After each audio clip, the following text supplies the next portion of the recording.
All right, you're welcome to Matters Arising on Landslide News.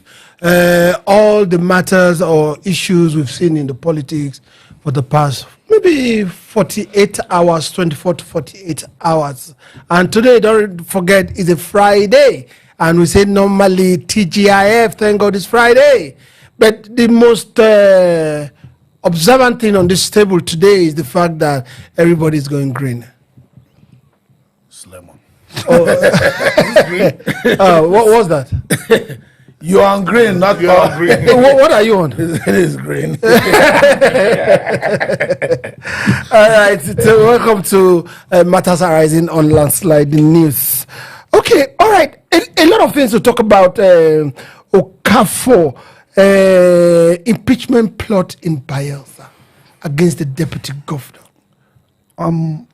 I would say when you fail to attack, you are suddenly going to find yourself defending. It's a life principle. You cannot move it. There's nothing that changes it in business, in politics, in anything, even in life. The reason why you built a roof over your head is because you want to prepare against the weather. You know, it's an attack. It's going ahead of time. You know, I had expected PDP as a party to have moved ahead with their deputy to move for being sworn in as the governor of Bayelsa State. I did not see any reason why Erujapo was not sworn in as the governor of Bayelsa State, because even as we speak today, Governor Diri is partyless. And Section 177C made it clear that for somebody of our constitution, made it clear that for somebody to be a governor, you must be a member of a political party and be sponsored by that party.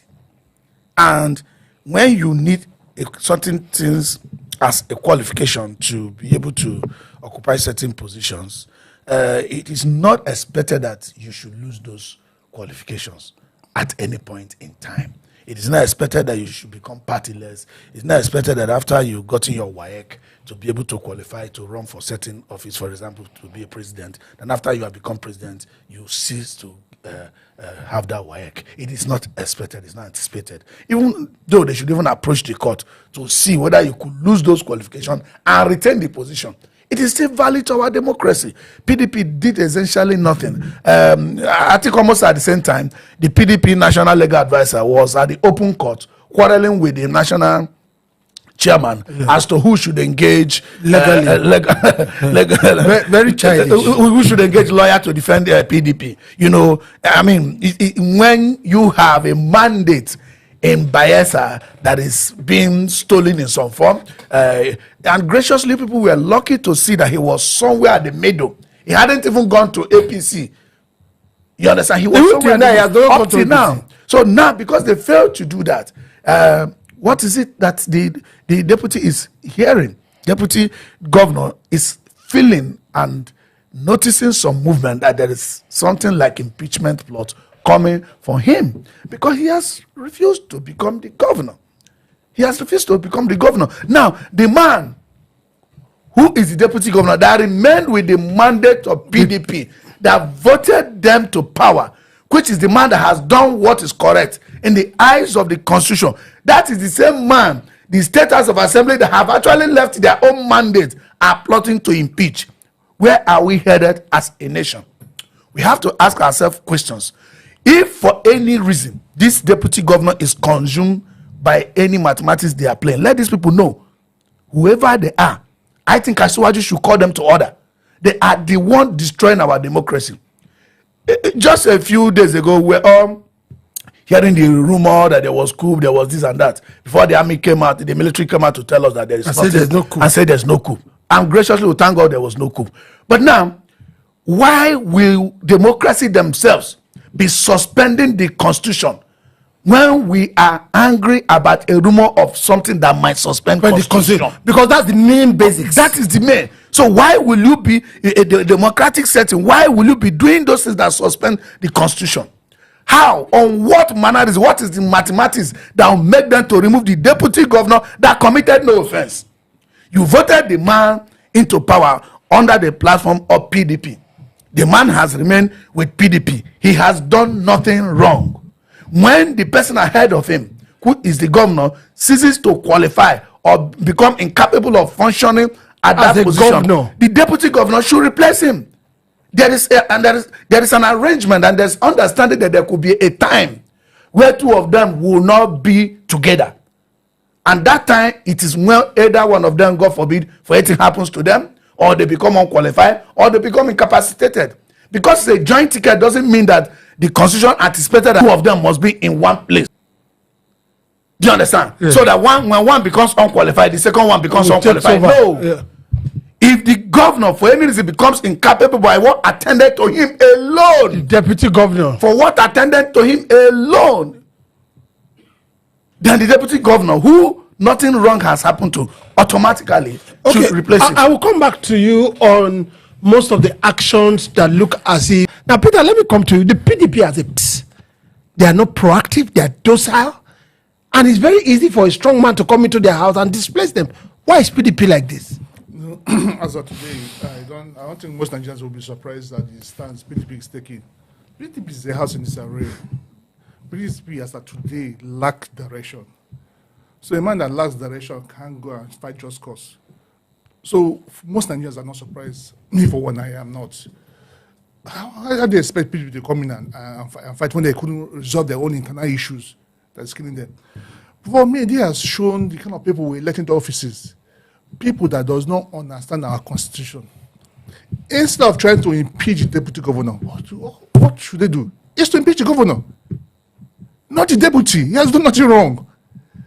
That shows the characters we call legislators we elect into office. Most of them does not have integrity. It is stomach infrastructure. That's what they practice. If that's not the case, why are you going after the deputy governor? He was elected on this platform. He had said to remain with the platform. What wrong has he done? Are you impeaching him that he's incompetent, or he has not been able to deliver his duties as a deputy governor? No. Simply because he said he's not moving. It's that wrong. Must I move with the governor? So until we begin to look at people's character, until we begin to vote individual personalities and not party, we'll keep remaining where we are. But if we have voted people with competence and character, some of these people would have emerged as state legislators because they do not understand what their job description defines. They are there to uphold the constitution. And that is primary thing about democracy. And there's a constitutional breach here in the Bayelsa. There's a governor that does not have a party. Instead of going after the governor that doesn't have a party, they're going after a deputy that has a party. That is standing on the platform he was elected. That's an aberration. That is insanity. So we, as electorate, going forward, we should look at individuals that are coming out to contest. Okafo, a lot of this suspension in a way of the constitution by not obeying either the judiciary or directly the constitution itself. Now, let me come there. Before they obey the judiciary, let me come to exactly what he was trying to say. He said this is an aberration. And now when there is an injustice, what do? You approach the court. Yes. The deputy governor has approached the court. We are looking up to that court. I just hope rightly the court has jurisdiction. We are looking up to the court. The judge Wite has ordered that the defendant should come and show a cause why the ex parte motion will not be granted. And thereafter we'll go and hear the motion on notice. You see, let me also the injustice has been presented. Let me also dwell on that. Yeah. Now, in approaching the court, we've also seen that, for example, that of Fubara, an explanation that was sent to the court. Till today, we've not heard anything. Yeah, but this one is different. Fubara never, and I told you, Fubara never approached the as a court. person. But Fubara never approached. But the PDP... that's what I'm telling you, it's different. Fubara never approached the court. This one, the deputy governor, the person that the effect is going to directly affect has approached the court. Issues of locus and all that you have no technical way of denying that. You understand? So in this case, it's very, very clear. The judiciary should rise up. We shouldn't watch our democracy, except we don't want democracy anymore. Except we say, oh, this is no longer the kind of style of governance structure we want. We made a lot of effort to chase the military away. So we can't go back operating things that are worse than what we never even saw in the military. I'm being honest with you. Yeah. So military senators and governors served under Babangida. Babangida, yeah. Yes. I remember Felix Ibru, yes, the first democratic governor of my home state, Delta State, was under Babangida. You understand? So, and the achievement of that governor is still littered everywhere till today. So, when we have the democracy that is not doing things that even the military people didn't do. That was why he started hearing those kind of nonsense rumor. We had radical judges. Where have they gone? There's not even radical in this case. Section 177C of the 1990 of our constitution made it clear, very clear, that you have to belong to a party and be sponsored by a party to be qualified to be governor. There's nothing, it's just simple. You don't even need any radicalism to get that done. Now, the governor on his own volition choose to be unqualified by remaining partyless. That gap and lacuna has been created. This is like 2 weeks now. The lacuna has been created and it wasn't anticipated.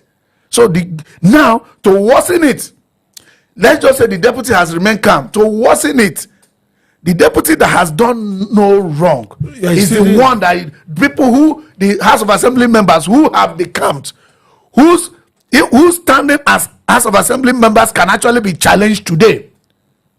Let me tell you, when they say you can leave your party as an exception to another party if there is crisis, the crisis anticipated that we are quarreling is not a crisis. The crisis anticipated is like when the party is unable to function as a party. We need to test that in the court. It doesn't mean when we can say, that convention is illegal. You can go to court while the convention continues. That is not a crisis. A party that has a national chairman, a party that has a national secretary, a party that has a national working committee, party that has a state coach, it's a complete party. The party is not in crisis. Even in your family house, you have disagreement. It doesn't mean the family can no longer function. The intention of that crisis is when that party is unable to function, hold meeting, carry out their function as a political party, attend INEC meetings and all that. All these ones, they are saying there is no party in Nigeria that's actually in crisis that they cannot hold. And once they become under that crisis, they are almost becoming eligible to be delisted and be deregistered by INEC. As a matter of fact, that law intended that when your party does no longer exist, practically, that is the intention of that law. When your party does no longer exist practically, it is just on paper. It was just like waiting for INEC to delist it because they could no longer function as a political party. It doesn't mean when two people are quarreling. Are we not quarreling in Nigeria? Yeah. Is Nigeria not a state? Can you classify Nigeria as a failed state? No. That crisis is what you classify as a failed state. Escalated for a nation, you can classify as a failed state. A nation that has president, that has national assembly, that has a police, judiciary, that has army, that has judiciary. Even though we have Boko Haram bombing places, we have insecurity everywhere. Can you say Nigeria is a failed state? No, Nigeria is not a failed state. That's the anticipation of that law. There's no party in Nigeria today where anybody is qualified to take the mandate in that party to another one. All of them by now, if we have a judiciary that can stand for our democracy, all of them by now should have been disqualified and must have lost their seats. That I can tell you. Okay, most of these things, why is it that the people that are supposed to speak up, of course, the judiciary on their own, when somebody is subverting the constitution, even without approaching them, because they are like defenders, then we have the National Assembly. How is it that nobody speaks up? Remember they say this saying that nobody gives you what you don't ask for. You don't expect judiciary to that way you don't ask for it. No, Wait, on this premise, I'm going somewhere. Yeah. The deputy governor has gone to court to do what? to ask for interpretation. For him not to be impeached. Yes. Not to be asked for the governor to go. So this is not going to remove the governor. Nobody has gone to court to ask for him to leave. So until, listen, most times they will talk, we don't take actions. If he had gone to court demanding that governor should go, then the whole judiciary are accountable. Who can hold them accountable? Was we've not asked for that. We've not going to make that demand of them. Nobody's even in his own case. He didn't. So judiciary can't be held accountable for this, because most times we don't fight our fight. We leave it at the public domain. Most times we go to social media to talk. We don't take necessary actions. Somebody, a member of the house, should have gone to court if the government doesn't want to go. A local government chairman in that state can go to court demanding that this man should leave. He's partless. It's no longer with PDP. But has anybody done that? No. But what you see every day, all of us are on social media condemning judiciary, condemning the action of the government of the governor. But we are not taking necessary step to get these things resolved. Which institution practically is a defender of democracy in this respect? Because somebody has to defend let me put it, that constitution. Let me put it this way: the arrangement you have between these, there's what we call tripartite checks and balances. Yeah. It runs between executive, Judiciary and legislature. Yeah. So let me show you how the network is intended to be. Yeah. With some weak control. Yes. The one that has weakest control is the control of judiciary. But there's a control. Judiciary is not without control. The executive are being controlled by the legislature. Yes. And they do so by defending democracy. Yeah. Then legislature and executive are being controlled by judiciary. Judiciary doing that, like I've called them to duty now, they do so by defending democracy. Now, you notice that judiciary don't appoint themselves. No. In this case, they don't, judges, they don't just appoint themselves, CJ and all those. You see, there are procedures, recommendation, yes. From the chief executive. They recommend, and the president to the president and all that. That's where the executive coming without their weak control. You understand? So there's a tripartite control. But why judiciary, that control of judiciary was left to be weak? Because they are the conscience of the common people, and the general sovereignty belongs to the people. So thereafter, there's no way you can control judiciary. Like when they say, oh, that the Supreme Court judge collected bribe in order to declare somebody president. I said the Supreme Court judge or the justice of the Supreme Court need not collect bribe from anybody. to do that. They did, because they have the power. Let me give you an example. If the Supreme Court pronouncement renders an elected president not to be president anymore, and invites a new person to become president, how can the one they have removed as a president punish them? No, they have on make and made. They can't punish. So whatever they do, I don't put it to bribe. It's what they want to do. Because if they had removed a president and bringing another president, the one they remove cannot. There's no. He lacks any power to do them anything anymore. Yes. It doesn't have any constitutional power. He doesn't have any constitutional power to have dealt with them, either personally or anyhow. So it is. These are the people that this level of authority is given to. They should guide our democracy each time there is opportunity. I queue up with Peter that we don't take cases to court. We expect what we didn't, because judiciary is not God to give you what you didn't ask for. But each time we approach them, they shouldn't let it go the way people will begin to wonder, is this the kind of judiciary we want? And mind you, Kekerekum admitted the judiciary we have has some loopholes, has some issues. She said that in some months to come, they'll be fixed. Certain times to come, the judiciary you are going to see will be different from what you have seen before. But that's not been true. We are still waiting. How long are we going to wait? I don't know. She did give a time frame. Of course, you see, because most of the time these things keep coming up and coming up and coming up. Now let's go to the case of Osun State. The funds have been local government funds have been withdrawn or they've been stopped for a while, for a long time. But we saw under the dispensation in River State where an administrator nominated people to be caretaker committees. We saw in Edo State how the local government authority were displaced. Now, I should say there's a court ruling, and they are not respecting it, and their funds are being still withheld. Peter. That shows the kind of country we live in. Different laws for different people, different stroke for different people. There is no uniformity in delivering, in implementing court orders. This same government went to Supreme Court. It's not the past government. Then went to Supreme Court and got that judgment that money should go to elected councils direct. They acquired, they got it. So I find it, why is it difficult for them to implement it? It's baffling. Starting from Rivers State to Edo State, Edo State governor single-handedly sacked all the whole council chairmen. They were elected on another platform.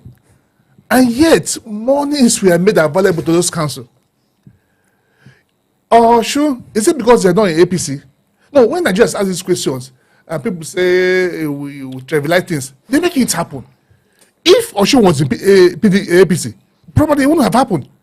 This man has gone to court, he has gotten a judgment. So why are his money being held up? Why are they denying local councils development? Why are they trying to punish the state for not being APC government? And tomorrow you will judge the government said that he has not delivered without telling the people that you withheld money made for local council development. Have you wondered how those councils pay their salaries, pay their workers? Or how do people feel? He tried to make the people react. He tried to indirectly incite the people. If that governor does not pay their salaries, they will react. They don't care. They are hungry. A hungry man will react. But these are costs from federal. For me, if he has broken the law, then he pay the price. But he should cut across.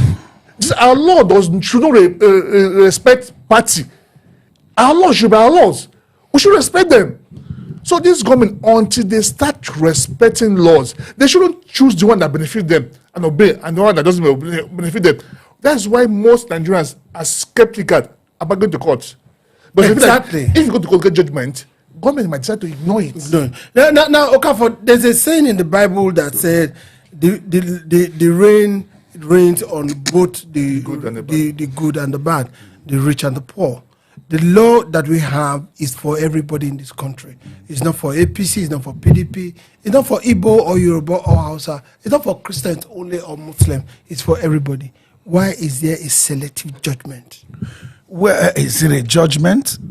You like the article was saying, when you replace, let me put it this way more summarily, when you replace rule of law with a rule of thumb, you are going to have problems. When you replace facts with emotion, you are going to have problems. Because you're not going to be in sync with any other person other than you or people that think like you. And that is why there are laws. When we have laws are anticipatory in nature. Yeah. I mean, we had our laws when we were at peace, so that when there is any crisis or a problem, all of us will go back to that, our mindset. That document we put together when our mindsets were at peace and follow it. Allocations going to tiers of government are not meant to be withheld by anybody. They are supposed to not be able to be capable of being withheld. They are supposed to be automatic.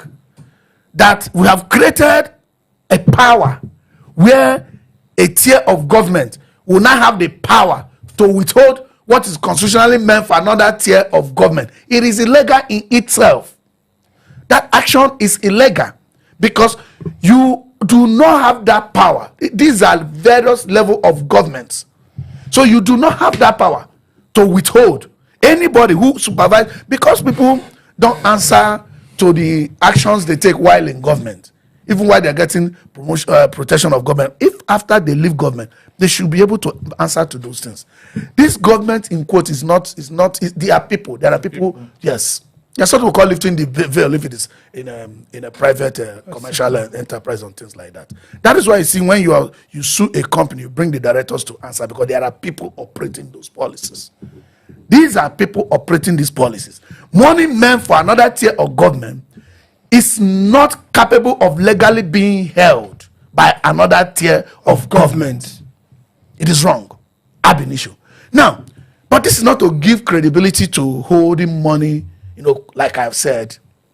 But I've told people that when I see governors campaign with how to do roads, how to do this, I see it as infantile campaign. I wanted to see governors that campaign about sustainability of the state.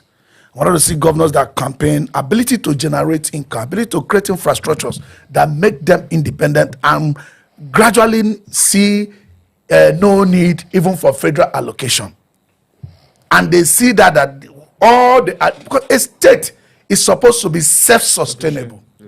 To say you are a state, a complete state tier of government, not even local government, let's look at local government a little bit. A state, by any means, supposed to be self-sustainable. You have things, resources, and whatever. That is why I wanted the state to be talking more about how to use their resources and pull it away from federal, rather than this fight of allocation they keep fighting. It's a lazy fight. They just 4 years, another 8 years, you're gone. States in Nigeria should think of how to become sustainable, how to invest in those things where you do not even, let me give it plus minus as you you like him or hate him. When Obasanjo withheld his own funds in Lagos, he looked at Lagos. What do we have in Lagos? We have people. That's why this tax mentality came. So if all this population in Lagos, even though it's 1 night I'm collecting from them, I go around this state too. He brought in different, and people were not angry about it. And people were not angry because there was an empathy, knowing what he was suffering as opposition governor. So everybody queued behind that.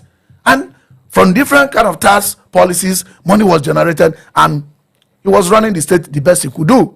So we want to see governors that also think outside the box when things like this come up, even before they come up.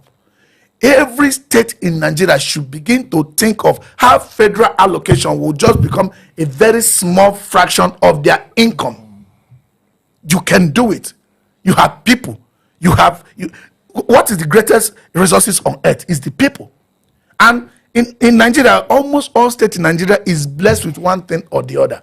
We have lands for farming. Yeah. What is it that is preventing us from doing that? Let me tell you, you are one of those that advocate that all these things they are calling Asiwaju, they should also call the governors. Because up to 65%, 70% of this allocation goes to the governor. States, yeah. They can find a way of locally determining how to secure their state. They can do better. I understand they don't control the police, they don't control army, but some of these crimes do not start. But they have vigilance. It doesn't start from military level yet. It has to be like, and they want the people's police. Let me say, if they put on reconnaissance, survey, collection of data, scanning, knowing what is happening, and even though it is getting information for the police, let it be on record that our state architecture of security architecture is to ensure that we give timely intelligence to the police or the military.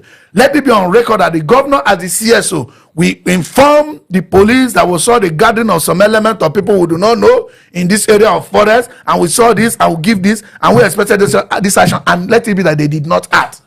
They are paying less attention to security, to some other things. Everybody's just headed at the federal. But like I said earlier, nobody should have power to delay or detain money men for another tier of government. But this is to say that we can do better as governors. Exactly, but this is what we have today now. Okay, all right, let's look at the political solutions coming between Natasha Akpabio and Godswill Akpabio. She wrote a letter to the House talking about the things she has done in her senatorial district and inviting the Senate President for commissioning. Good news in the floor of the House. Yeah, I said it before that at the end of the day, you cannot arrest a politician for playing politics, because that's what they do. But not at the expense of the Constitution. Well, this is not at the expense. There's nothing expensive here. peace. No, Peace is I'm not cheaper. talking about this one. But Natasha to have been suspended for 6 months. Yeah, no, they have gone beyond that. Now, They have gone beyond peace that, is cheaper than peace is cheaper than war. So, no matter how, I've been saying this ab initio. When the whole crisis started, one of the ones I had issues. There were two principal things I had issues with Natasha. Then, if you remember, one was the seat that Akpabio asked her to go and sit on. It's meant for human Was beings. it meant for not even human being? Was that seat meant for a senator? If it was meant for a senator, was it the functionality of the mic or what was the problem? The Senate has modalities for reporting anything non-functional within that seat or whatever. They didn't ask you to go and sit on a seat that's not meant for a senator. And you are not a bigger senator than another senator such that you cannot sit there. There is another senator that will sit there. Senator is senator. So who is the less senator that should sit there? I had issues with that. I made it clear. Then two, and when the judgment was given, and she was also asked, repudiated by the court. judge, to pay certain fine for her actions. And apologize. Yeah, and which you knew, to the best of our knowledge, that was not a criminal contempt of court. It was at the civil level. Yeah. So the urge to appeal it might not. If it was criminal, she may want to appeal it, because if she doesn't, she could be thrown into jail. So, and she now still went ahead to appeal that. Yeah. Why blaming the Senate for appealing their own? So those were two issues. But I've always said from day one, these politicians could save us headache, save our money, save our time by doing what they will do, which is coming together, which we know they will always do it once there is an interest that is going to bring them together. The politics is like, it's unlike any food you want to cook and say this thing has a definite ingredient or recipe. Or definite way of doing definite ingredients. It's not like that. Natasha, she wrote that letter to the Senate. I also read on her handle on Facebook. She said, she was despised. She was illegally removed from the house, suspended from the house. He said, but today I'm laughing last. Now he's inviting the house, especially the head of the house, for project commissioning. The project commissioning started yesterday night. It's going to run all through the weekend. If we see Akpabio there, it's going to be, we're going to know that through that there's a reconciliation. Do you agree with these moves? No, it might not be reconciliation. But if I were Akpabio, I'll show face. I'll be the bigger boy in the house. Because Nigerians are watching. The narrative will be out there that she has reached out for him for peace. And he didn't accept the olive tree. So he should go. That I have come to an event doesn't mean we are peace. Well, according to Natasha, for the Senate President himself to have been reading the letter on the floor of the House for the invite shows that there's some reconciliation. We'll wait to see whether he will attend. And I think even the issue, like Okof said, I don't think the issue was the seat. I think the seat was the climax of the issue. Like, we had issues, but nothing triggered it. There have been issues. But we didn't know some of those issues. No, there's a rules in the house. You don't just move a senator from the seat. The senator on her arm should inform that senator. Today, plenary, you're not sitting here, you're sitting there. Was she informed? We never heard that she was informed. But she was aware. We know she was aware that seat, this is what has been recorded. It was a flagrant refusal that I'm not going to that seat because I'm being punished. Now, before that time, she was also accusing the Senate President that most of her signal to contribute or to make whatever in the House was not respected. These are some of the things she put forward before the seat was the climax, like you said. So you said that I'm not aware. Okay. But going forward, I know she brought up a lot of accusations, accusation, other accusations. Yeah. But the truth still remains that Nigerians who wasted 6 months dwelling on nothing that never benefited us, that it just occupied our political space for a while, without taking us anywhere. Finally, it's over. Senate President, I hope you attend her commissioning. Well, still on women in the Senate President say the difficulties of female, the female gender not winning election. I mean, is there even the female vote for male? For female gender not winning election in the Senate? We are going to be very mindful of handling that topic. I just wish we had a female there who would have balanced it well for us. There was this election that happened during the PDP when PDP was holding sway, where I've forgotten the name of this woman that wanted to be president during the primaries election. This woman from Taraba or is it from Taraba? Yeah, from that area. During the primaries election, she was only the one that voted for herself. She was only the one that voted for herself. All the women clamoring for all the women delegates. Nobody voted for her. Women supporting women. Women supporting women. So, you know, not to discredit them, but I've heard when people say that they only support women, when they want to pull them out of their husband's house. You know, but on a more serious note, I think we also saw such during Natasha's travel in the Senate. There were female senators there. They were sitting. They were not really, you know, advocating for her or speaking for her or even walking out of the Senate because a fellow female senator was just in solidarity, even though it's one or two times. You know, nothing like that. Nothing like. If you remember when Natasha even resumed and presented her first, there was this motion she was presenting and. Nobody was ready. If you remember, nobody was ready to second it, and the women were there. Women were there. The women were there. The PDP senators were there. They all kept quiet. It took the majority leader, Senator Bamidele. After who is that APC member? After some moments of silence, you know, to now rise up to the occasion. So issues of women supporting women in politics.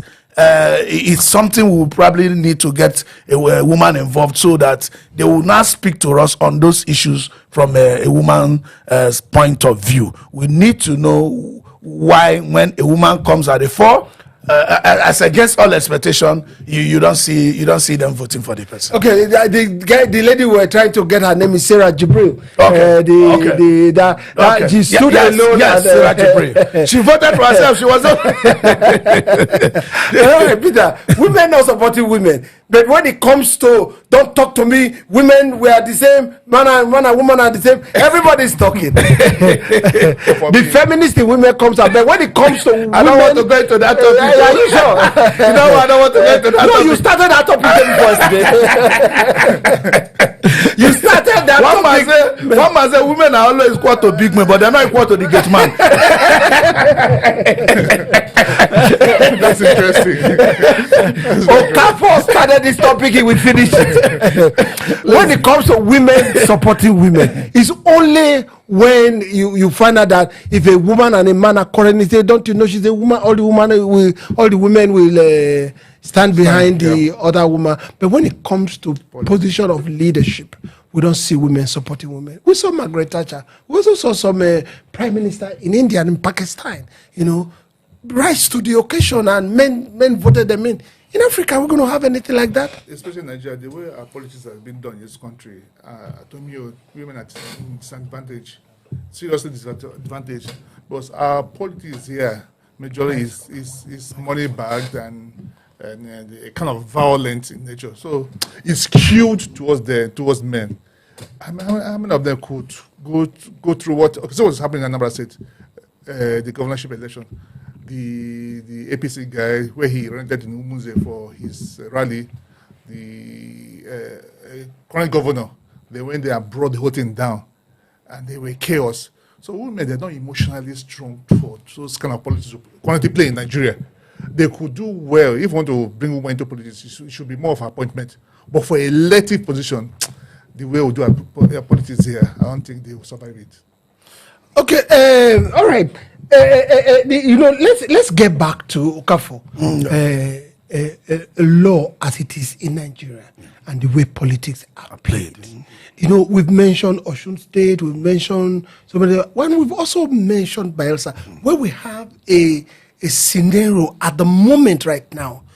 Actors in this era, PDP, right? Yeah. Nigerian Constitution. Am I correct? Yeah. Bayelsa State House of Assembly. Am I correct? These are all actors. Yeah. And by proxy, the Nigerian Senate. Yeah. I don't know if you understand. Nobody seems to be in tandem with what the law says. Let's just go into the request of the Bayelsa deputy governor who has approached the court. You find out that the defendant listed are the Bayelsa State House of Assembly. Yes. This State House of Assembly, majority of them, if not even, I think majority of them have defected already. Yes. Okay. To Now, APC. Yeah. Another defendant is the Speaker. Another the Inspector General of Police. Another the Director General of the DSS. Another the Bayelsa State Attorney General. And the State Chief Judge. And the Clerk of the Assembly. And truth remains that this State Attorney General, if the Deputy Governor was even to do the right thing, which some people might classify as being ambitious, it was even the Attorney General that he should have, taken to court and demanded that he should be sworn in. That court should order the Attorney General to swear him in. So we don't have the constitutional gap that we have at this time in Bayelsa. Let me tell you, constitutionally, Atiwaju is even more empowered at this time to do what he did in Rivers in Bayelsa than when he did it in Rivers. Because we have a lacuna there. He's even more empowered now. We have a lacuna there. Yes. There's no other way to look at it. We have a lacuna there. So if you see a case where all these ones are listed, who are the defenders of democracy anymore? And that is why our president cannot look aside. DSS is they report to him directly, and they are in this suit. IG of police report to him directly. The president has always. They are in this suit. He has always looked aside. That's why in the case of Edo, he looked aside. See, in the case of Osun, he looked aside. Let me tell you. I said something earlier. We that believe in democracy and we have asked for democracy, and we are operating the democracy. I agree. There is nothing that doesn't grow. We are growing. We should not by ourselves be suspending the constitution. When we do that, we give credibility to that kind of fake rumor that that it was just dispelled and things like that. Because we do know that people want to enjoy submitting themselves to the rule of law, not rule of thumb. It's written. We should at all times. If this deputy governor had gone to court, this man is running for his life, going to court for him not to be impeached. He didn't even go to court asking them to swear him in as governor. He had gone in to tell them to swear him in as governor. They would have said he's overambitious. But as a matter of fact, that is the right thing to have been done. To go to court. Yes. For me, this is not about to stop because the Supreme Court judgment regarding Rivers case has led to this. What was judgment? Fubarak claimed that for this people to have defected, they come out publicly, national TV, they left PDP to APC. What was Supreme Court final judgment? See, you can only say somebody had defected when somebody has obtained the other party's membership card. Just follow me on this trend. Now, in Bayelsa, these lawmakers, they said they defected a bit, they moved to APC. What should PDP do?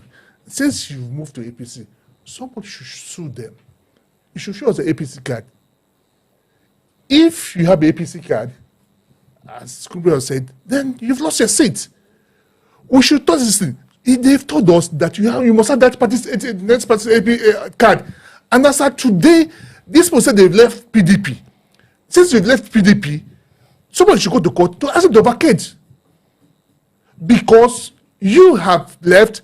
By now, you should have had their card. If you don't have the card, that means you're still partyless. See the issue that court case has created. A lot of people that hear they've defeated, they're not taking the other party's card. They're partyless.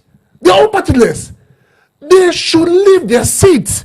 Their seat should be declared vacant. Until we begin to see the problem these things are causing, constitutional problem they are causing, and which will snowball into a bigger thing. We will not get it right.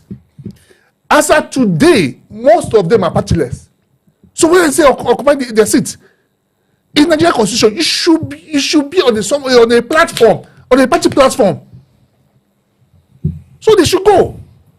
Okay, for this thing, sometimes they can be, will I say, innovating, appalling, the shoddy way to which most of these things are being handled, especially the case of Bayelsa on preview right now. Yeah. The PDP itself, I said it before, they are not upbeat in their game. They are not proactive. Do you think any real serious person would take them serious?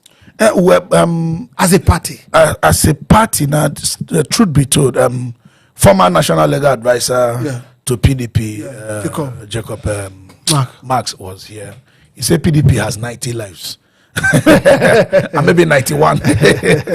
You know, and that PDP has been through a lot and is still surviving.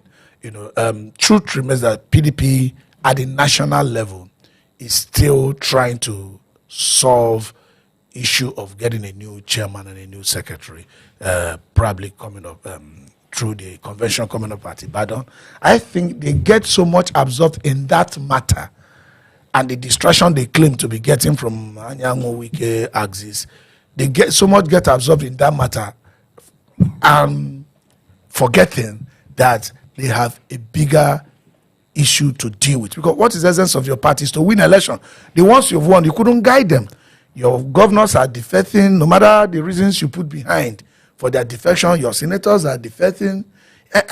You know, I had said the idea that we are losing bad eggs is not completely true. It's not. You are shrinking. It's your house that is not guided. Yeah, you are shrinking. No matter how you look at it, it's not completely true. So we are losing bad eggs. No, this is politics. It's not a church service. You understand? So it's not completely true. Even in church service, you can't afford to lose. You need people. It's a game of number. Yes. And we everybody saying, "No, okay, these people going into APC may not have Asiwaju. Maybe who knows? You can't be too sure. These are the people that have won election before. They know their constituency. They talk to their constituency. They know the language they speak with their constituency. Do you understand? So, and we don't know the electoral act that is coming, whether it's going to tinker with the timetable as we had it before, where the federal elections, the House of Reps, Senate, and the president, vice presidential election holds the same day, while that of the state holds for another, they usually 2 weeks. Or whether they are all going to hold the same day. Usually 2 weeks in between. Or now they are going to all hold in the same day. So we don't know what that might bring to the table if the amendment they are making now, comes to the fore. But in all, PDP should discard this idea of the bad ones are going. They should be able to rally around themselves and say, please don't move again. Give them the reason to not move. They have a chairman today. They have a national secretary. No matter if you believe you are still a PDP member. Do you understand? That you have taken your party to court, or you plan to take your party to court for anticipated event, convention that is coming, should not make you to lose your loyalty to your party. You should be talking to people not to leave. We saw Wike, who is a PDP member, applauding people that left PDP to join APC. Applauding governors, telling that, Shebi, I told you that, and you people are laughing at me, and you will not come. That's more than anti-party, which is not condoned in any. So, and this is, Wike has been doing it. PDP couldn't even go near to expelling him or even asking him question. So, how do you continue to put yourself ready for 2027 when basic things like the election you've won in Bayelsa, you couldn't come in to stand for the deputy governor? Who is still loyal to the mandate and loyal to the party against all odds? Do you know what it means that a deputy says to the governor, I'm not moving with you? Just like what you have in Akpabio, where some commissioners say they resigned. We are not going, we have resigned, we are not going with you. Because those ones are by appointment. Exactly. This man was elected. Do you know what it means? It means that this Rujabo, the deputy governor of Bayelsa State, is loyal to the party, loyal to the constitution, and loyal to the people. That such a person is worthy of being defended. PDP, no matter what they are going through, if they have sufficient energy to plan for their convention, they have sufficient energy to rally around the Rujab. Okay, still on the movement of people from one political party to the other. 5 House of Representative members moved in Enugu State. The governor, Peter Umba, was in attendance. I think one other one from Labour Party from Plateau, if I'm correct, I'm not too correct about that, from one of these states in the north. Is a Labour Party member or House of Rep person moved as well. The governor too was president. This moving, is PDP not concerned? Yeah, they could be concerned, but they are more concerned with their internal wranglings, how to resolve it. Listen, Peter, let me tell you something. As long as you stay wanting to defend your house, not extending outside to stop people from trying to attack your house, even that your house, you will perish there. The house that is on fire, how do you think to bring people in? It will put off the fire first before you take up by extending it. So PTP house is on fire, so the fire needs to be put off. And again, people moving, I'm not surprised when the president went there and they sang on your Monday we should stand, and he promised them, all of them are coming back. So to me, that promise is made to APC members. For you to enjoy it, you have to join APC. You promise that they are coming back. So others that want to enjoy that, they are moving to APC. So they will come back. For them, it's not about continuity, not what they care about us, but they care about themselves. So until we get it right with those who were elected, who keep saying these things, if these guys believe in the party manifesto or believe in what they told people that many people voted for them, don't forget, in that same election, APC contested, other parties contested. They chose you, you chose your party. So why say the right people gave you? They saw APC and voted you. They saw that party and voted your party. They didn't even voted your party. And now you've gone to trade with that, without consulting them. I'll keep saying it, we should look at those that come out for elective positions. We should look at their track record. We should look at what they have done before. Some of them, with their records, we shouldn't elect them.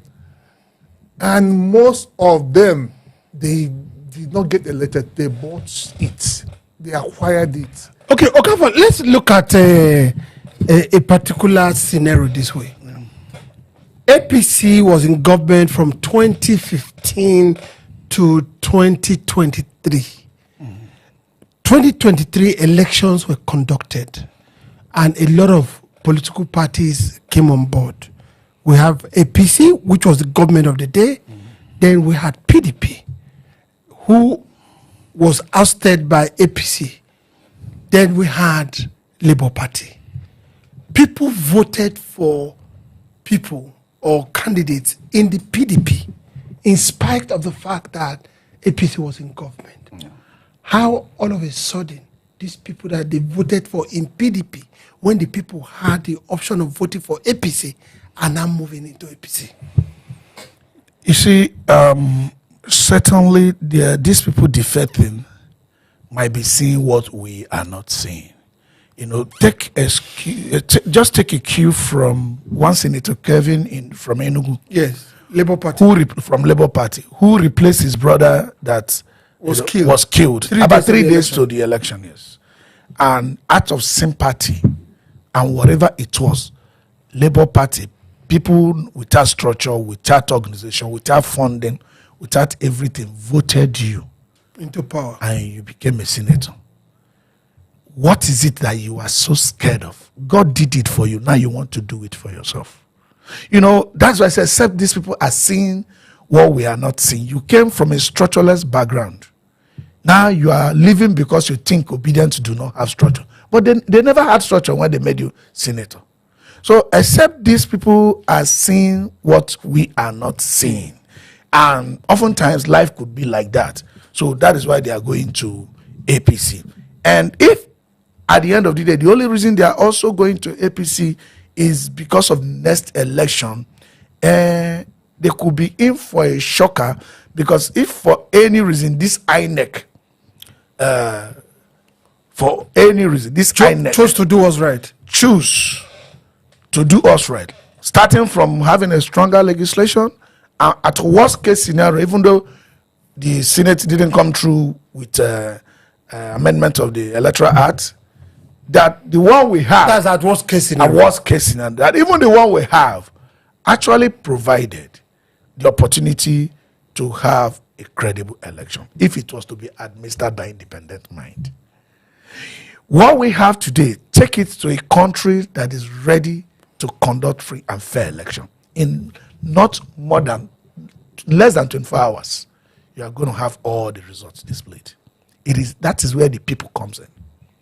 So INEC cannot, Amopito cannot clearly, because I heard him the other day smoothly shifting blames to Senate, tougher legislation, shifting blames to political party upholding the constitution, and shifting no blame to the INEC, who are the actual umpire and the operators of the electoral law. Which everybody is supposed to be obeying. Which everybody is supposed to obey. The real actor, the person that has the mandate. Go and check all his statements. None. Apart from that, they promised to audit INEC.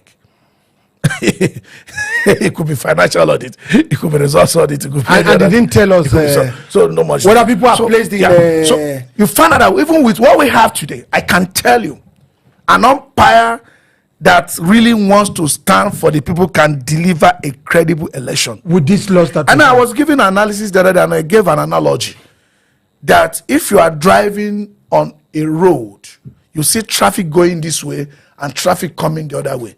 You could see a solid white line dividing the two lanes, letting you know that you may not cross over to the other side. Appealing to your mind. That you may not cross over to the other side. So, a driver who has intention to obey the law will drive safely, all things being equal.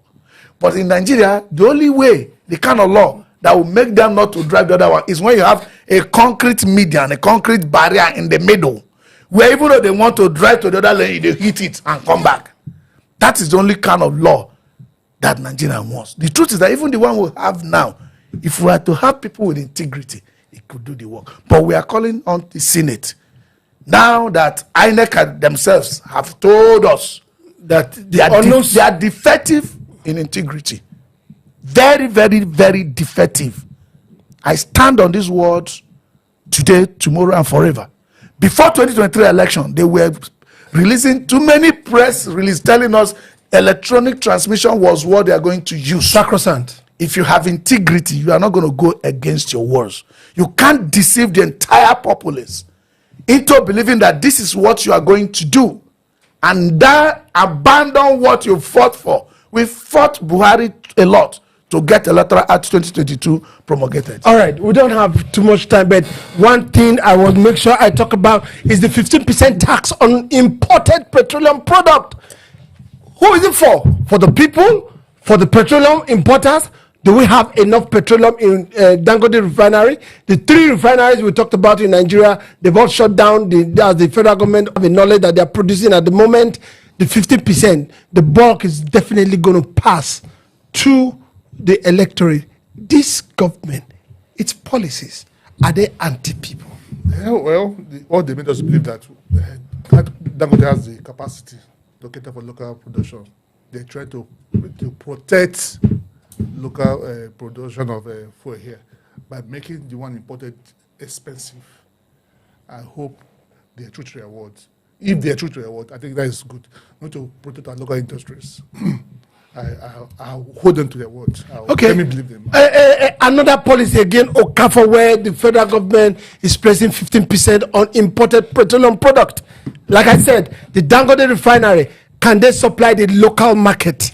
Can they sustain it? As we are going into December month, a lot of consumption is going to increase on petroleum product.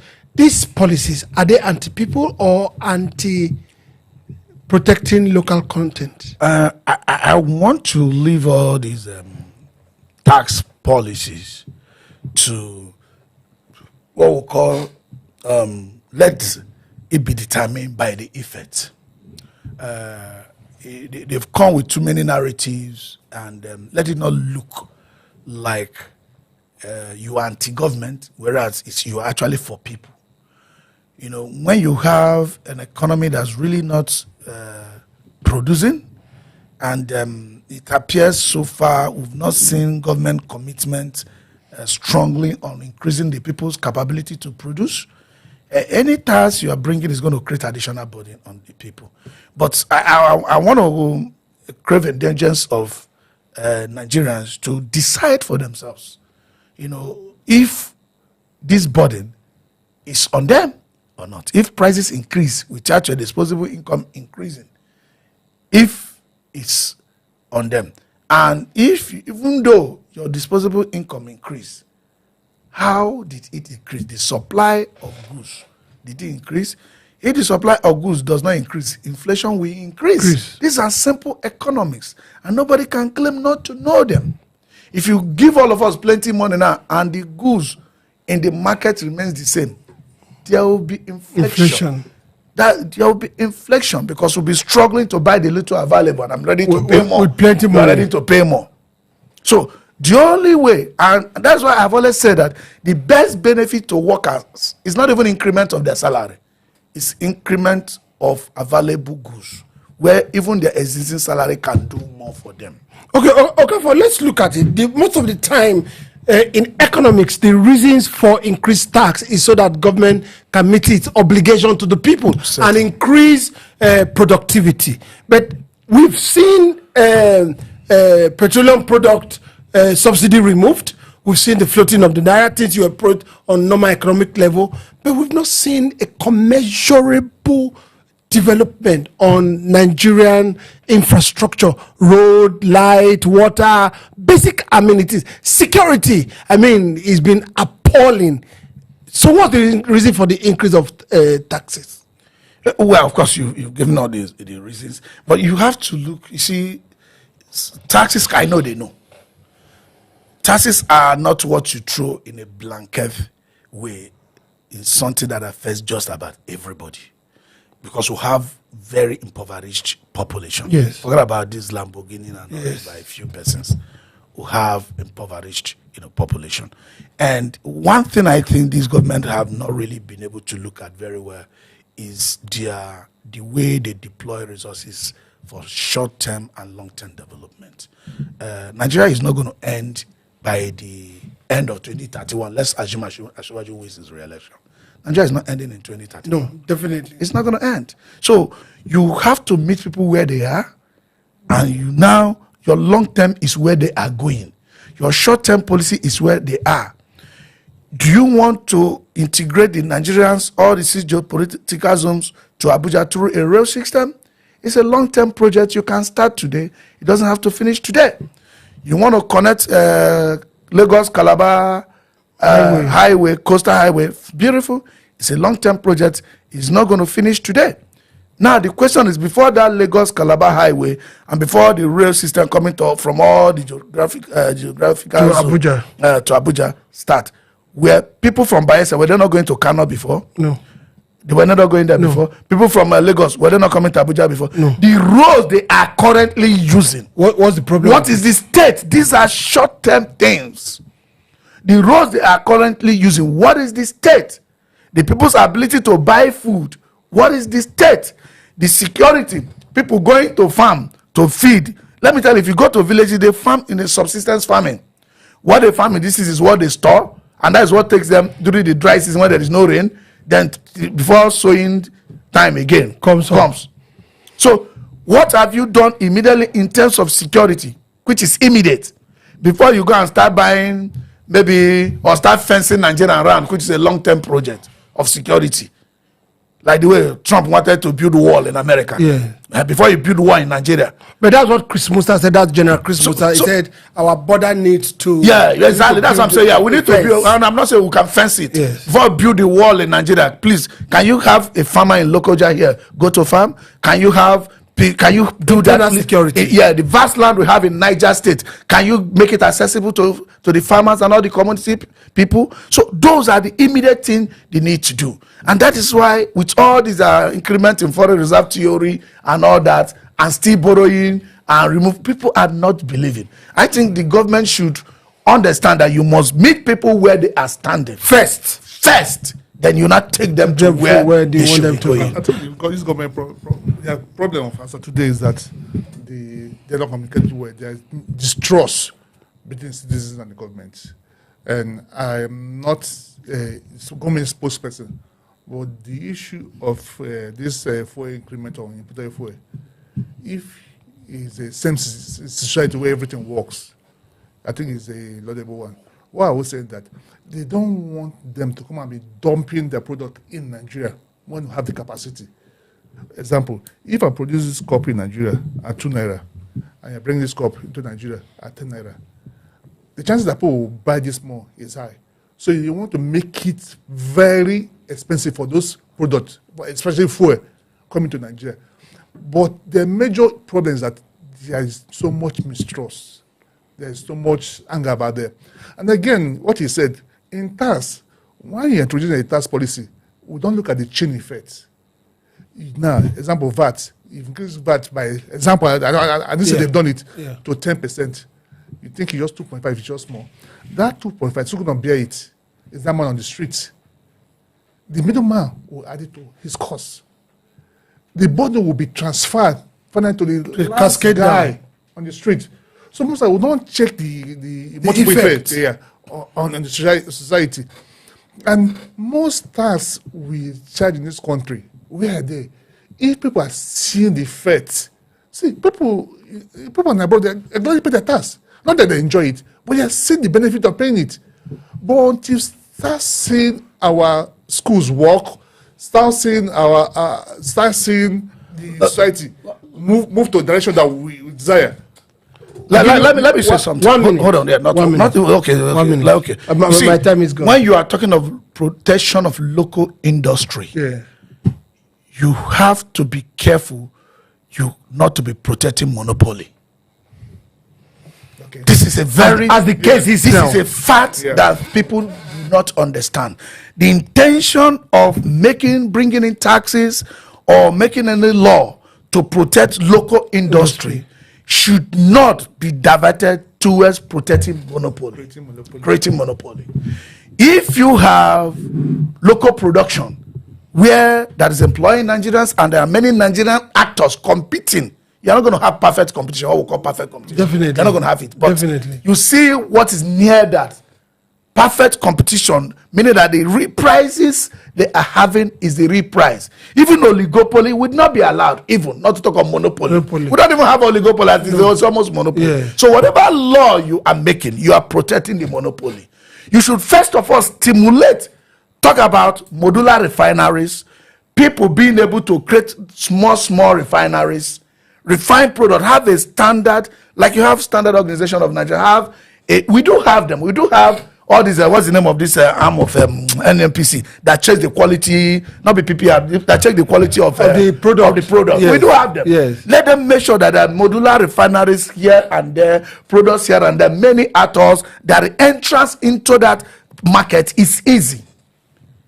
Then when you have that, you can now think, there are disadvantages of also fencing out foreign technology. Know that, because when you fence out with taxes, your technology don't grow and they cannot compete globally. But let's do locally, know that. But if you are protecting sufficient people locally and sufficient asset and growth and competition, then it works it. But if you are going to protect monopoly, maybe at worst case oligopoly, you might not be doing the right thing. Okay, all right. We don't have much time. A lot of things that we can talk about, and the government can also look at. Okafor mentioned modular refineries. I know one of the things that this particular president talked about when he came into power was that electricity, everybody can go into the generation of electricity, which was on the list of the federal government before. We've not seen state government go into that as much. Of course, a lot of talk coming out from here and there, Adeleke and some other people going to private production of electricity. But sometimes we think these things take a lot of time. But the government has the power to do all that they can do. Guys, we'll call it off from here.